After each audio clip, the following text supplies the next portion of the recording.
जय हिंद। मेरे सभी साथियों को मेरा नमस्कार। आज मैं आप सभी के समक्ष फिर से प्रस्तुत हुआ हूँ। मैं सुमन सौरभ, आयुर्वेदिक खेती के जनक, father of Ayurvedic farming and CEO and nutrition research scientist at फिडाल्सस computer industries cum FSI agro. आज मैं FSI के 9वें वर्ष के शुभारंभ में आप सभी के समक्ष प्रस्तुत हुआ हूँ। और जैसा कि आप सभी लोग जानते हैं कि FSI एग्रो कम फिडाल्सस कंप्यूटर इंडस्ट्रीज की स्थापना वर्ष 2017 में 9 फरवरी को हुई थी। और इस दौरान हमारा जो कार्य था कि हर एक क्षेत्र में हम चाहते थे कि आधुनिकीकरण के तहत जो है कुछ टेक्नोलॉजी लाई जाए जो कि सस्टेनेबल हो, पर्यावरण हितैषी हो और इसके साथ साथ जो है सभी प्रकार के जीव जंतुओं के लिए लाभप्रद हो, जिससे कि जो पृथ्वी पर जो सामान्य जीवन है वो अच्छे से चल सके। तो इसी के संदर्भ में, जैसा कि मैंने आपको सभी को बताया, इसी के संदर्भ में मैंने आयुर्वेदिक खेती की जो मुहिम है उसको शुरुआत की। और इसके तहत जो है हमने जो हर मौसम, हर मिट्टी, हर फसल की खेती करने की शुरुआत की। जैसे गेहूं और धान, दोनों गेहूं, धान, मक्का तीनों एक ही साथ एक ही जगह पर एक ही मौसम में। उसी तरह से हर प्रकार की दलहन में से मूंग की दाल होगी, तुर की दाल होगी, मसूर की दाल होगी, वो हर मौसम उनको लगाना होगा एक ही जगह पे, एक ही समय में, एक ही मौसम में। और इसके साथ साथ हर तरह की सब्जी, मतलब एक साथ मल्टी लेयर आयुर्वेदिक फार्मिंग का मतलब होता है एक ही जगह पर, जिसका आपको यूट्यूब पे वीडियो भी अपलोड है, आप देख सकते हैं। मल्टी लेयर आयुर्वेदिक फार्मिंग के नाम से आपके स्क्रीन पर दिखाई दे रहा है, वो हमारे वीडियो को आप जाकर देखें। उसमें दिखाया गया है कि एक ही एकड़ में आप कैसे जो है 20 से 22 प्रकार के फसलों का उत्पादन ले सकते हैं। तो ये आयुर्वेदिक खेती का मतलब होता है, एक लाइन में आप समझिए तो हर मौसम, हर मिट्टी, हर फसल की खेती। मैं फिर रिपीट करता हूँ, आयुर्वेदिक खेती का एक लाइन में समझा जाए तो कम शब्दों में यही है कि हर मौसम, हर मिट्टी, हर फसल खेती, मतलब सालों भर अपने मनचाही फसल को उत्पादन ले सकते हैं एक ही जगह पे, एक ही मिट्टी पे। ऐसा नहीं है कि आप एक ही मिट्टी पे हर बार वही फसल को ले रहे हैं तो आपकी उत्पादन क्षमता घट जाएगी, नहीं, बल्कि वो और ज्यादा मजबूत होती जाएगी और हर बार 20% से 30% तक उत्पादन क्षमता इंक्रीज होती जाएगी। आप चाहें, लेकिन आपको मल्टी लेयर आयुर्वेदिक फार्मिंग करवानी है। इससे ये फायदा होगा कि जैसे कि अभी क्या है कि अभी एक जगह पे एक तरह की फसल उपजती है, जैसे आप ले राजस्थान में, गुजरात में जीरे की फसल उधर ज़्यादा होती है, मूंगफली की फसल ज़्यादा होती है, तो फिर वहाँ पर से जब बिहार पहुँचता है या बाद बाकी क्षेत्र पहुँचता है तो उसकी कीमतें बढ़ जाती है। लेकिन इसलिए हम लोगों ने रखा है मल्टी लेयर आयुर्वेदिक फार्मिंग, इसलिए हर मौसम, हर फसल, हर मौसम, हर मिट्टी, हर फसल खेती, जहाँ पे कि हर पूरे भारतवर्ष में, पूरी दुनिया में जो है हर एक फसल की खेती हम एक साथ कर पाएंगे, जिससे कि जो उसकी कीमतें हैं वो घटेगी और भूखमरी की समस्या जो होगी, अनाज की जो भरपूर मात्रा की उपलब्धता की समस्या होगी, वो सबको जो है वो सबको हम लोग आसानी से खत्म कर सकेंगे। बेरोजगारी की समस्या भी खत्म हो जाएगी क्योंकि आप वैल्यू एडिशन कर पाएंगे, तो उससे ज़्यादा से ज़्यादा लोगों को रोजगार मिलेगा। जैसे इसके तहत आयुर्वेदिक खेती है क्या? कई लोगों को लगता है कि आयुर्वेदिक खेती जो हम लोग करेंगे तो ये आपको जैविक खेती के मुकाबले, प्राकृतिक खेती के मुकाबले है क्या? कई लोगों को लगता है आयुर्वेदिक खेती वही चीज़ है जो कि आप प्राकृतिक खेती बोलते हैं या जैविक खेती बोलते हैं। नहीं, जैविक खेती में आपको बैक्टीरियल बेस्ड होता है, या फिर आप कहें तो बैक्टीरियल बेस्ड के साथ साथ केचुआ खाद वगैरह का इस्तेमाल होता है। वो लोग नैनो टेक्नोलॉजी बेस्ड वगैरह टेक्नोलॉजी इस्तेमाल करते हैं, लेकिन हम लोग में ऐसा नहीं है। वही प्राकृतिक खेती में आप बात करें, प्राकृतिक खेती में देसी गाय को गोमूत्र कंपलसरी है और उसमें बीजामृत, जीवामृत वगैरह का इस्तेमाल होता है। खेती में ऐसा नहीं है, इसमें न किसी प्रकार का कोई गोबर का इस्तेमाल होता है, न किसी प्रकार की किसी दूसरे, इसमें शुद्ध जड़ी बूटी का इस्तेमाल होता है। और FSI कंपनी के पास ये है, मेरे पास, सुमन सौरभ के पास ये वर्ल्ड का फर्स्ट जो है रजिस्ट्रेशन है, जो कि 100% जड़ी बूटी से बनाने दवाओं की खेती की दवाओं को बनाने की जो रजिस्ट्रेशन है वो मेरे पास कॉपीराइट है। ये टेक्नोलॉजी की जो फुल कॉपीराइट है। और अब जो FSI एग्रो की जो आयुर्वेदिक खेती है वो है क्या? तो इसका एक लाइन में समझें तो आयुर्वेदिक खेती का मतलब है हर मौसम, हर मिट्टी, हर फसल की खेती। मतलब आप सालों भर किसी भी मिट्टी पे, चाहे आपको पथरीली मिट्टी हो या भारत के किसी भी कोने में चल जाए, दुनिया के किसी भी कोने में चल जाए, वहाँ पर हर तरह की फसल की खेती कर सकते हैं। अब कई लोग सवाल करेंगे क्या अंटार्कटिका में आप क्या गेहूं की खेती कर सकते हैं? बिल्कुल कर सकते हैं, अगर उसको वैसी जलवायु परिवर्तन के हिसाब से, ठीक है, अगर हम वहाँ पे काम करें तो वहाँ पे भी खेती संभव हो सकती है। देखिए, आप ये भ्रम करना छोड़ दी, लेकिन वहाँ की वैरायटी दूसरी होगी, ये बात मैं मानता हूँ, वहाँ की वैरायटी दूसरी, लेकिन वहाँ पे भी हम लोग उपलब्धता कर सकते हैं। वहाँ पे सब्जी की खेती कर सकते हैं, वहाँ पे अनाज की खेती कर सकते हैं, ताकि वहाँ के लोगों को भी जो भोजन की उपलब्धता हो सके। सहारा रेगिस्तान हो गया या भारत का रेगिस्तान राजस्थान हो गया, उन सभी जगहों पर भी हम खेती कर रहे हैं और हमने करके भी ये दिखाया है अलग अलग क्षेत्रों में, हर एक मिट्टी पे, जिसकी आपको जानकारी होगी, हमारे यूट्यूब चैनल पे उपलब्ध है, या अलग अलग हमारे किसानों की हमें जानकारी उपलब्ध है। और हमने एक साथ हमने कई तरह के फसलों को हमने लगाया एक ही समय पे। तो अब हम बात करते हैं कि जो आयुर्वेदिक खेती के माध्यम से जो है, अब आयुर्वेदिक खेती कैसे होती है, उसमें क्या अंतर है? तो आयुर्वेदिक खेती आप बेसिकली ये समझिए कि जो हम लोग जड़ी बूटियों से बनी हुई दवा जो है वो क्या करती है, वो हमारे जो ऑलरेडी, चूँकि हम सभी लोग जानते हैं कि हमारे पर्यावरण में 78% नाइट्रोजन है, और चूँकि जब पृथ्वी पर जीवन नहीं था उससे पहले कार्बन जो है आपको जो है 98% के करीब जो है 95-98% के करीब जो है हमारे पर्यावरण में कार्बन था, जिसकी वजह से वहाँ पे जीवन संभव ही नहीं था। फिर अचानक क्या परिवर्तन हुआ, लोग ये सोचते हैं क्या परिवर्तन हुआ, तो फिर आप जब जानेंगे तो क्या हुआ कि नाइट्रोजन जो है धीरे धीरे करके जो है उन सभी जो कार्बन जितने भी जीवन में तत्व हैं, जितनी भी चीज़ें आप सॉलिड ठोस पदार्थ, चाहे आप कुर्सी देख रहे हो, इंसान को देख रहे हैं, किसी जीव को देख रहे हैं, वो सारे कार्बन तत्व से बने हुए हैं। तो उनका जो ठोसकरण, उनका सॉलिडिफिकेशन जो है कैसे हुआ, वो नाइट्रोजन के माध्यम से हुआ। इस कारण से नाइट्रोजन जो है, नाइट्रोजन साइकिल राइजोबियम बैक्टीरिया जो है इसमें बहुत बड़ा रोल निभाई। और राइजोबियम बैक्टीरिया जो है आपको नाइट्रोजन फिक्सेशन बैक्टीरिया जो है वो पर्यावरण में हर जगह है, हमारी पृथ्वी पर हर जगह है, जो कि लगातार नाइट्रोजन का जो है उत्सर्जन करती रहती है, जिसके माध्यम से जो है आपको जो भी चीज़ ठोस अवस्था में है वो ठोस अवस्था में बनी रहती है। वहीं जहाँ पर नाइट्रोजन की उपलब्धता कम हो जाती है वहाँ पर आपको कार्बन उत्सर्जन बढ़ जाता है, और कार्बन उत्सर्जन जब बढ़ता है तो फिर आपको वहाँ पे चाहे कार्बन मोनोऑक्साइड हो गया या गैस के रूप में कार्बन रिलीज होता है, जिस कारण से जो है हमारे पर्यावरण को नुकसान होता है। तो इसलिए जो है नाइट्रोजन साइकिल का बने रहना बहुत ज़्यादा जरूरी है, ताकि हमारी पृथ्वी जिस अवस्था में है उस अवस्था में बनी रहे। तो हमारी जो आयुर्वेदिक जो दवाएं हैं वो क्या करती है, इन्हीं गुड बैक्टीरिया के लिए एक फूड का काम करती है। आयुर्वेदिक खेती क्या है, तो वो हर मौसम, हर मिट्टी, हर फसल खेती है, लेकिन ये कैसे काम करती है, ये क्या करती है, जितनी प्रकार की हमारी आयुर्वेदिक जड़ी बूटी की दवाएं होंगी उनके लिए ये फूड का काम करती है। और ये जो गुड बैक्टीरिया, जितनी प्रकार आयुर्वेदिक दवाएं होंगी ये क्या करती है, फूड का काम करती है गुड बैक्टीरिया के लिए। जितने प्रकार good bacteria, nitrogen fixation bacteria जितने होंगे उनके लिए आपको फूड का काम करती है। और जिनको इतना ज़्यादा भोजन उनको मिलेगा वो उतनी ज़्यादा अपनी संख्या को बढ़ाएंगे, और उनकी संख्या जितनी ज़्यादा बढ़ेगी उतना ज़्यादा नाइट्रोजन साइकिल तेज होगा। नाइट्रोजन साइकिल तेज होगा तो सीधी सी बात है, उनकी फर्टिलाइजर की उपलब्धता जो है, खाद की उपलब्धता खेतों में मिल जाएगी, फॉस्फोरस की उपलब्धता मिल जाएगी, पोटेशियम की उपलब्धता मिल जाएगी, सल्फर कैल्शियम की उपलब्धता हो जाएगी। तो इस माध्यम से जो है हम लोग की दवाएं जो है पौधे को अंदरूनी रूप से भी मजबूत करती है, साथ ही साथ जो है हमारी जो आयुर्वेदिक खेती के माध्यम से जो है आपको पौधे का जो इंटरनल इम्यूनिटी हुआ, जो आंतरिक जो क्षमता होगी उसको भी बढ़ाती है, प्लस सेल्फ इन्वायरमेंट क्रिएट करती है। मतलब हर किसी का अपना एक ऑरा होता है, जितना भी आपके घर में आप कोई भी जीव हो गया, कोई भी इंसान हो गया, हर किसी का एक अपना सेफ स्पेस होता है। वो स्पेस को ये आयुर्वेदिक खेती के माध्यम से आयुर्वेदिक दवाएं जो उनका सेल्फ इन्वायरमेंट जो उनका हो गया उसको मजबूत बनाती है, ताकि वो जब ऑक्सीजन, क्योंकि जितने भी जीव पृथ्वी पर है वो ऑक्सीजन के माध्यम से ही जीवित हैं। चाहे वो पेड़ पौधे आपको रात के समय ऑक्सीजन लें, लेकिन वो भी ऑक्सीजन पे ही जीवित हैं। चाहे आप कोई भी जीव ले लो वो भी ऑक्सीजन पे ही जीवित हैं। तो फिर वो जो ऑक्सीजन पर जीवित हैं उनका जब वो सांस लेते हैं या सांस छोड़ते हैं तो उसके आसपास जो एनवायरमेंट क्रिएट होता है उसी में ये मदद करती है हमारी आयुर्वेदिक खेती की दवाएं। वो क्या करती है, वहाँ पर बीमारियों जो आसपास जो आपको जब इंटरनल जैसे वायरस भी हो गए, जो हार्मफुल वायरसेस हो गए, हार्मफुल फंगस हो गया, हार्मफुल बैक्टीरिया जो वहाँ पे आसपास भटक रहते हैं उनको खत्म करती है, उनके लिए सुरक्षा कवच बनाती है। प्लस आंतरिक जो समस्या आ गई उसको भी खत्म करती है, पौधे के फूड के रूप में जाती है, तो पौधे की इंटरनल इम्यूनिटी को मजबूत करती है, उसे पोषण प्रदान करती है, पौधे को हर प्रकार के पोषक तत्व प्रदान करती है। तो जिस कारण से हर एक पौधा का आपको एक आंतरिक एक सेल्फ इन्वायरमेंट क्रिएट होता है, एक एक्सटर्नल सेल्फ, बाहरी और आंतरिक एक सेल्फ इन्वायरमेंट क्रिएट होता है, जिससे आप हर मौसम के फसल को आप हर मौसम में उपजा सकते हैं, सालों भर उपजा सकते हैं। तो ये है आयुर्वेदिक खेती का सिस्टम। ये पूरी तरह से जड़ी बूटी पे काम करती है और यही आयुर्वेदिक खेती का राज है जिस पर हम लोग काम करते हैं। और ये पूरी तरह से हमारी टेक्नोलॉजी है, ये हमारी स्वामित्व की टेक्नोलॉजी है, हमारी सेल्फ टेक्नोलॉजी है, और इसके अंदर हमने जो कॉपीराइट रजिस्ट्रेशन करवा रखा है, पेटेंट करवा रखा है, और सारी चीज़ें जो हमारी जो है इंटेलेक्चुअल प्रॉपर्टी राइट्स हमारे पास है। इसके जो हमारे इंटेलेक्चुअल प्रॉपर्टी राइट्स के तहत जो है भारत सरकार के अधीन ये सारी चीज़ें जो है रजिस्टर्ड हैं, और इसको हमारी कोशिशें हैं, भारत सरकार ने इससे स्वीकृति भी दी है। हमारी कोशिश इस माध्यम से हम हर एक जगह पर हर तरह की फसल की खेती कर सकें। तो अब जैसे बात करते हैं, देखिए अब आप कहेंगे कि भैया आयुर्वेदिक खेती के माध्यम से आप बोल रहे हैं कि जो है कि आयुर्वेदिक खेती के माध्यम से हर एक मौसम की फसल को कैसे आप उपजा सकते हैं। अगर आप 10,000 साल पहले जब खेती की शुरुआत कब हुई थी, ईसा मसीह के जन्म से 10,000 साल पहले, जो हम लोग अपने इतिहास में पढ़ते हैं 10,000 BC में पढ़ते हैं, 10,000 BC से पहले हुई थी। तो 10,000 BC पहले हुई थी, तो 10,000 BC बिफोर क्राइस्ट जो है ईसा मसीह के जन्म से 10,000 साल पहले, मतलब अभी आप कह लें तो अभी 12,025 2025 अभी चल रहा है, तो 12,025 वर्ष पहले जो है खेती की शुरुआत हुई। तो क्या आप जरा सोचिए, आज जो पद्धति चल रही है, जो रासायनिक कंपनियां जो कि लोगों को मूर्ख बना रही है कि कहते हैं कि भैया आप गेहूं की खेती रबी के सीजन में ही कर सकते हैं, इसकी खेती उस सीजन में ही कर सकते हैं, उसमें तो क्या आप बताइए, क्या वो लोग उसमें उतने बुद्धिमान थे? क्या आप उन लोगों के पास क्या ऐसा कोई टेक्नोलॉजी थी कि वो लोग ये पकड़ सकते हैं कि भैया ये इस मौसम में होता नहीं? उन लोगों के पास जिस तरह की जो भी जिस जगह पे मिले उन लोगों ने उसी का उत्पादन शुरू किया, और वो हर जगह पे फिर उसको ट्रांसप्लांट करते गए, एक जगह से दूसरी जगह पर उसको लगाते गए, जगह जगह अपने स्थिति को बनाते गए। जो हम देखते हैं कि हमारे इतिहास में देखते हैं कि युद्ध भी हुए इसके लिए, जगह जगह पे जैसे युद्ध हुए दूसरे तरह की फसलों को दूसरी जगह पर लगाने के लिए, उनके लैंड को बढ़ाने के लिए, ताकि उनको और उनकी कमाई हो।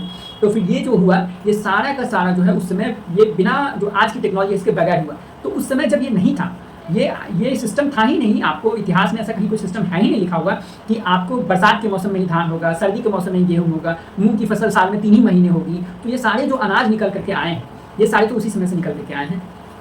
हम हड़प्पा सभ्यता में भी देखते हैं 2500 वर्ष पहले 4000 वर्ष पहले हम देखते हैं कि हड़प्पा सभ्यता के दौरान भी चावल के दाने पाए गए, है ना। तो ये सारी चीज़ें जो हुई, तो क्या उस समय क्या ये पता था कि ये समय होता है कि उन लोगों को जो अनाज जहाँ पर मिला उन्होंने उसको बचाया। हम भी वही कर रहे हैं, लेकिन हम इसे जड़ी बूटी के माध्यम से इसलिए हम कर रहे हैं क्योंकि जो रासायनिक कंपनियां जो है वो मिट्टी की जो क्षमता है उसको नष्ट कर चुकी है।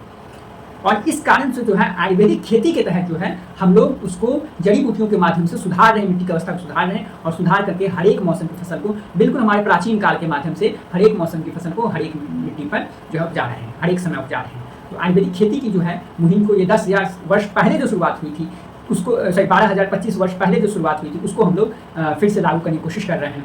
कि जो है हमारी कोशिश से हमने करके भी दिखाया है कि आप किसी भी मिट्टी पर किसी प्रकार की फसल को लगा सकते हैं। जो व्यक्ति शिक्षा का मतलब वही होता है जिस शिक्षा से आप जो समाज को सही दिशा सही मार्गदर्शन दे सकें और वहाँ पे अच्छी एक चरित्र का निर्माण हो सके, वहाँ पे जीवन में सुधार हो सके, जो रहन सहन में सुधार हो सके, यही आपको शिक्षा का मतलब है। तो शिक्षा जो मैंने प्राप्त की है मैं उसी को अप्लाई कर रहा हूँ ताकि मुझे जो जीवन मिला है उसके माध्यम से मैं कुछ ऐसा करते जाऊँ जिससे कि आने वाले हज़ारों सालों तक, आने वाले सभी युगों तक जो है वो चीज़ें जो है जीवन को, सामान्य ज़िंदगी को बेहतर बना सके और इंसानों और बाद बाकी पशु पक्षियों के लिए भी अच्छा एक जो है अच्छी एक जो है पर्यावरण को जीवित रह सके, जिससे हमें पृथ्वी पर ही एक अच्छा घर मिल जाए, जिसके लिए हम जो आज मंगल पे परेशान हो रहे हैं, चांद पे परेशान होने जाने के लिए ये सब करने की हमें आवश्यकता ना हो। पृथ्वी को ही हम लोग सस्टेनेबल बनाएं, क्योंकि ऐसा नहीं है कि पृथ्वी आज ही आपको सूर्य से टकरा रही है। जो आप डिस्कवरी चैनल बाद बाकी में देखते हैं, नासा भी बताती है कि पृथ्वी इतने खरब साल बाद सूर्य से टकरा जाएगी, सूर्य उसको निकल जाएगा। भैया उसमें बहुत टाइम है, लेकिन जितना अभी आपके पास है, जो ग्लोबल वार्मिंग आ रही है उसको रोकने का सबसे अच्छा उपाय है आयुर्वेदिक खेती, क्योंकि इस माध्यम से आप हर मौसम में हर तरह की फसल लगा सकते हैं। तो क्या होगा, इससे आपको जो पौधे अधिक मात्रा में कार्बन के उत्सर्जन को घटाते हैं वो सारे पौधे आप हर एक मिट्टी पे हर एक समय लगा सकते हैं। तो इससे क्या होगा, ज़्यादा से ज़्यादा आप ग्लोबल वार्मिंग को बहुत तेज़ी से रोक पाएंगे। तो ये सिर्फ आयुर्वेदिक खेती ही कर सकती है, अन्य दुनिया की कोई टेक्नोलॉजी नहीं कर सकती, और ये हमने करके दिखाया है। हम जो बोल रहे हैं उसका हमने विद प्रूफ हमारे पास अपलोडेड है, लोग जाके देख सकते हैं। कि आज हमारी कोशिशें हैं कि आज भारत सरकार जो है अपने दम पर, भारत सरकार जो हमारी नरेंद्र मोदी जी की सरकार जो है, वो बीजेपी की सरकार जो है, एनडीए की सरकार, आप देख रहे हैं कि 80 करोड़ लोगों को हर एक महीने जो है अनाज फ्री में दिया जा रहा है। अनाज में आपको जैसे गेहूं और फिर धान, गेहूं और चावल दिया जा रहा है। इसके अलावा कहीं पे दलहन, कहीं पे बाकी चीज़ें मिलती हैं, लेकिन उतनी मात्रा में दलहन नहीं मिल पा रही है, या फिर चीनी वगैरह सब कुछ उतनी मात्रा में नहीं मिल पा रही, लेकिन गेहूं चावल मिल पा रहा है। तो चूंकि गेहूं चावल से तो सभी का सिर्फ हर एक तरह का पोषण पूरा होगा नहीं, तो इसके लिए जो है अब जो है हमने इसी के लिए रखा है कि अगर हम हर एक तरह की फसल को, जैसे दलहन की खेती को हम सालों भर करेंगे, तो इससे क्या होगा कि सरकार ने भी जो प्रोजेक्ट रखा है, दलहन के लिए एक प्रोजेक्ट रखा है कि उसको ज़्यादा से ज़्यादा उपलब्ध करना। और सरकार ने इस बार के बजट में भी कहा है, भारत सरकार ने, कि ज़्यादा से 100% दलहन की जो पैदावार को खरीदा जाएगा भारत सरकार के द्वारा, अच्छी MSP पे खरीदा जाएगा। तो इसी के तहत हमने कहा है कि अब आयुर्वेदिक खेती के माध्यम से, जैसा हमने कहा था उसे भारत सरकार ने भी अप्लाई किया कि जो है कि और मैं इसके लिए धन्यवाद देता हूँ कि भारत सरकार हमारी बातों को स्वीकृति दी है कि जैसे हर मौसम के माध्यम से हम लोग सालों भर दलहन की भी खेती कर सकते हैं। तो अब दलहन की खेती में अब जितने भी हर एक क्षेत्र में दलहन की खेती होगी तो सरकार को भरपूर मात्रा में दाल उपलब्ध होगा, जिससे सरकार जितने गरीब वर्ग के लोग हैं, जितने भी आपको कम आय स्रोत के लोग, या फिर जो 80 करोड़ लोगों को, जिन लोगों को फ्री में अनाज अभी मिल रहा है, उन लोगों को साथ में सरकार हर एक परिवार के हिसाब से 5 किलो 10 किलो जो है दाल भी जो है उपलब्ध हर महीने करवाएगी, जैसे आज जैसे चावल और फिर गेहूं उपलब्ध करवा रही है। तो इससे क्या होगा, हमारी जो प्रोटीन की समस्या है वो भी हमारे देश भर में, और मेल न्यूट्रिशन की समस्या जो है वो भी हमारे देश भर से दूर होगी। और इसके साथ साथ सरकार मसाले भी उपलब्ध करवाएगी। तो इससे जब आप भोजन, अभी भारत सरकार ने बहुत अच्छा कदम उठाया है कि 12 लाख तक की आय के जितने भी लोग हैं उन लोगों को टैक्स फ्री कर दिया है। तो इससे क्या होगा, ज़्यादा से ज़्यादा कंज्यूमर जो है जो बढ़ेंगे, उपभोक्ता बढ़ेंगे, और वो ज़्यादा से ज़्यादा चीज़ें खरीदेंगे, हमारे देश की GDP में ज़्यादा अच्छा ग्रोथ होगा। ये एक बहुत अच्छी इनिशिएटिव है, बहुत अच्छी सरकार की कोशिशें हैं, और इस पर मैं बहुत सराहनीय कदम है ये। और इसी के साथ अगर हर एक किसी को भोजन भी उपलब्ध करा तो लोगों के पास जो पैसा बचेगा उससे सरकार, उससे जो है आम जनता जो है अपनी स्टैंडर्ड को बेहतर बनाएगी, अपने जो आजीविका को बेहतर बनाएगी, और उससे बाकी अपने शिक्षा के क्षेत्र में विकास करेगी, अपने स्वास्थ्य के क्षेत्र में भी विकास कर ही रही है सरकार की तरफ से। आयुष्मान भारत जैसी योजनाएं चलाई जा रही है, लेकिन शिक्षा क्षेत्र में तरह तरह से विकास विकसित होंगे। वो लोग अपने घरों का निर्माण अच्छे से करेंगे, प्रॉपर्टी में इन्वेस्ट करेंगे, गाड़ियों में इन्वेस्ट करेंगे, तो इससे भारत की इकॉनमी में अच्छा खासा इजाफा होगा। तो अब बात करते हैं कि आयुर्वेदिक खेती में जो है कि आप दवाओं को जो है कैसे आप इस्तेमाल करें। तो आयुर्वेदिक खेती के माध्यम से, जैसे मैं बताया कि आयुर्वेदिक खेती के माध्यम से आप हर एक मौसम में हर तरह की फसल कर सकते हैं। प्लस आयुर्वेदिक खेती जो है मिट्टी को हल्की बनाती है, मतलब 24 घंटे जहाँ पे अपने पेस्टिसाइड, हमारी फंगीसाइड को, हमारी खाद को, हमारी टॉनिक को, चारों को मिक्स करके सिंचाई विधि से दे दिया एक साथ एक ही समय पे। तो क्या हो गया, वहाँ पे जैसे आप खेतों में जब पानी चलाते हैं, बीज लगाते हैं, उसमें सिंचाई विधि से आपने दे दिया हमारी पेस्टिसाइड को, फंगीसाइड को, टॉनिक को और खाद को, उसके जो उपयोग मात्रा है उसकी मात्रा के हिसाब से, या उसमें आयुर्वेदिक स्टिकर जो मिलाना है उन सबके माध्यम से जो आपने सबको मिला करके दे दिया। तो इससे क्या हो गया, 24 घंटे में बंजर से बंजर भूमि में भी जो है हल्कापन आ जाता है। और वो एयर बन जाती है, अच्छी मात्रा में उसमें एयर पास होने लगता है, तो जिससे आप वहाँ पे जिस प्रकार के बीज को लगाते हैं वो बीज आसानी से जो है आप प्रस्फुटित हो जाती है, मतलब उसमें उपज जाती है, जिस कारण से आप उसमें जो है किसी प्रकार की फसल को उपजा सकते हैं। अब आयुर्वेदिक खेती के दौरान जो है आपको किसी भी रासायनिक स्टिकर, जैसे कि मार्केट में सिलिकॉन बेस्ड स्टिकर आता है, उसको आपको इस्तेमाल करने की जरूरत नहीं। आप घरेलू आयुर्वेदिक स्टिकर का इस्तेमाल कर सकते हैं। जैसा मैंने बताया है, पेस्टिसाइड फंगीसाइड के लिए हम लोग गुड़ और सरसों तेल का प्रयोग कर सकते हैं, हर्बिसाइड के लिए नमक और गुड़ का प्रयोग कर सकते हैं, या फिर हम लोग नमक सरसों तेल का प्रयोग कर सकते हैं, लेकिन वो लाल मिट्टी पे है, लेकिन आप बाकी दूसरी मिट्टी पे नमक और गुड़ का प्रयोग कर सकते हैं आयुर्वेदिक मेडिसिन में। प्लस आप जो टॉनिक है उसमें आप गुड़ का प्रयोग कर सकते हैं। ये क्या करेगा, ये नेचुरल स्टिकर, प्राकृतिक स्टिकर के रूप में काम करता है, ये आयुर्वेदिक स्टिकर के रूप में पूरा घरेलू है। तो आपको मार्केट के सिलिकॉन स्टिकर पर डिपेंड करने की जरूरत नहीं है, कोई केमिकल का इस्तेमाल करने की जरूरत नहीं है। आप एलोवेरा जेल का भी प्रयोग कर सकते हैं, उससे भी आप काम कर सकते हैं। तो फिर आप बात करते हैं कि आयुर्वेदिक खेती की दवाओं को कैसे इस्तेमाल, अब स्प्रे विधि से अगर बात करें तो स्प्रे विधि में आप क्या करेंगे, जैसे उसकी दवाओं का उपयोग करने से पहले मिट्टी में पहले आप ध्यान रखें कि 50 से 60% नमी होनी अति आवश्यक है। जैसे आज आपने आयुर्वेदिक खेती के माध्यम से आपने दवाओं का, आयुर्वेदिक पेस्टिसाइड फंगीसाइड इन सब का इस्तेमाल करना शुरू किया, तो उससे पहले एक दिन पहले आपको खेतों में पानी छोड़ देना है।